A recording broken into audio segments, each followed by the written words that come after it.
All right, a Duluth woman is changing the game when it comes to adopting rescue dogs. She has 3 dogs. 2 of them are double merles. That's a type of dog with a predominantly white coat and some abnormalities that make them a bit different from your typical golden retriever. But that's not all that makes her unique. Fox 21's Viktoria Capek has her story.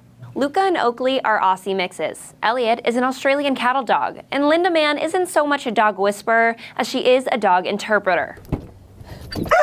My dogs were all born deaf. She calls herself the deaf dog interpreter. Mann uses sign language to communicate with her pets. Go. First sign all of them were taught when they come into my house is to watch me. And that's just showing my eyes and then pointing to them back and forth a few times. Quiet doesn't always work. Mann adopted Leuka in December 2015. Leuka is deaf. She also has slight vision problems. She fell in love with her deaf dog and soon after adopted Colt, Oakley, and Elliott, the troublemaker of the group.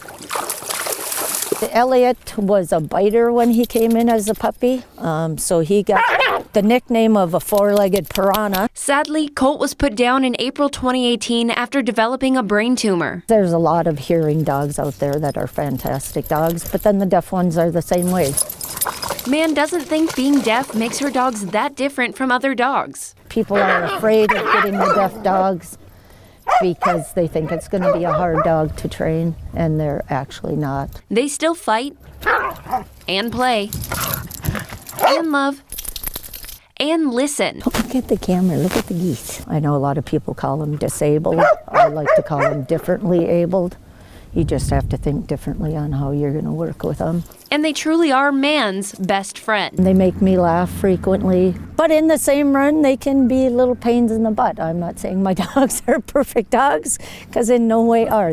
These are new rocks. Mann says the deaf dog community in the Twin Ports is growing. There are many online support groups for people who may feel uncertain about what to do if they do take in a differently abled pet. Those groups are filled with people like Linda, who just want to see these loving pets find a good forever home. Reporting in the studio, Viktoria Capek, Fox 21 Local News.